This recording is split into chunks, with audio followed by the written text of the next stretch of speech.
All right. Okay, so 2.1.4, we'll try and go quick here. 2.1.4 talks about the mechanism, the mechanics of ventilation when you're breathing in. Okay, so you've got your lungs, right? They're sort of shaped, roughly like that, right? And obviously, so. Okay, lungs. Big thing, like the big muscle, is this muscle that runs across the bottom here, and that is your am I gonna? Is that right? Diaphragm? Okay. So, big thing that your diaphragm does. When your diaphragm contracts, it pulls down. Okay? So when your diaphragm contracts, it pulls down. This is the main thing that is impacting, or that's causing you to breathe. Like when you're just sitting here at rest breathing, your diaphragm is what's doing that. I think that a great comparison here is to a bike pump. All right, so let's think like a ball pump. You guys have you guys all like pumped up a basketball or a football or a soccer ball before? All right, so we think about the ball pump that's got like that little needle thing on the end of it, right? It kind of looks like a firework or a candle. All right, so it's a ball pump, but the ball pump has a plunger inside of it. And that plunger is attached to a handle on the outside, okay? When you pull down on that handle, there's a really important thing that happens. Pulling down increases volume. It literally makes more space inside of here. Now, if I increase the volume without changing the amount of gas in here, increases volume, that then decreases pressure. And we can literally think about like this is like atmospheric pressure, like the pressure of the gas inside.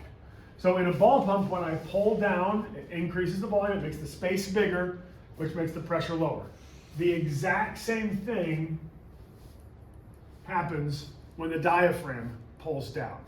It increases the space in your chest cavity, which decreases the pressure. All right, so if there's lower pressure in here and higher pressure outside, what happens is the air pressure, it wants to balance out.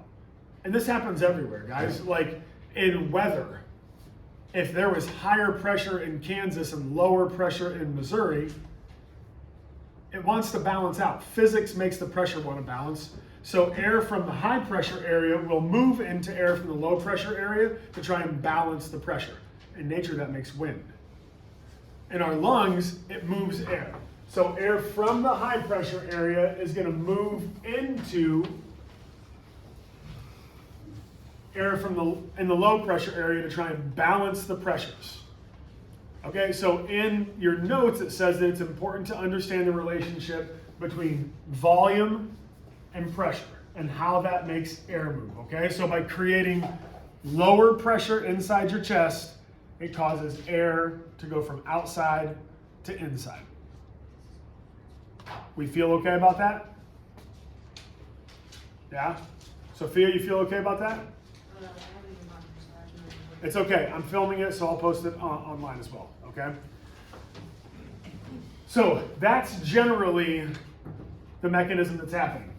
Let's also understand that when it goes back up, the opposite happens. Okay? It decreases the volume, and it increases pressure. Increases pressure. All right, so if in this case it pulls air in this case it pushes air out. Okay, so just like a ball pump, when you move it down, it pulls air in. When you push it up, it pushes the air out. Same thing for your diaphragm. When your diaphragm pushes down, it pulls the air in. When it pushes back up, then it pushes the air out. Okay? In regular breathing, that's exactly what's going on. When you add in exercise, it kicks it into higher gear, and you actually use extra muscles. All right? So there are these muscles that run along and in between your ribs that are called intercostal muscles. Okay, the intercostal muscles can get involved and they can start expanding your entire chest by pulling out this way and pushing back in this way as well. Okay, so your all right, so in this case, when the diaphragm goes down, then the exterior intercostal muscles also, okay, so we'll call this,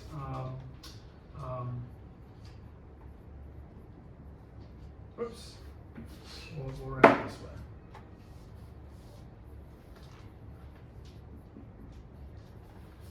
way. Inspiration is breathing in. All right, when that happens,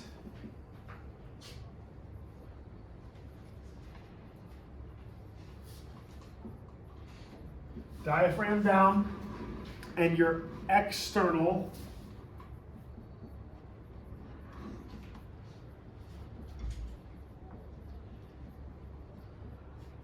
intercostals contract. All right, so diaphragm goes down, external intercostals pull, you make the space bigger, it pulls air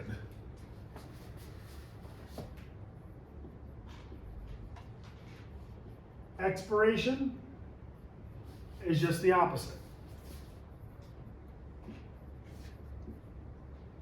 Misspelling things. Diaphragm up.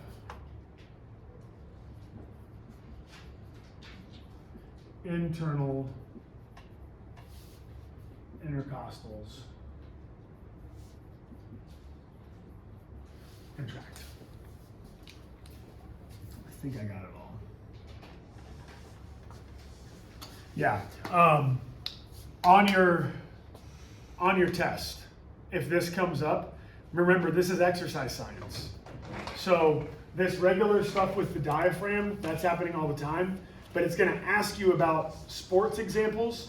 So you have to talk about during exercise that it also is going to recruit the intercostals. There's specific stuff on the mark schemes that say if you don't talk about the intercostals, then you're not going to get full marks. Okay, so make sure that you make a note in there to talk about intercostals. All right, are we good on that one? All right, I'm going to stop the video and I'll load it. And then I'll do 2.1.5 next.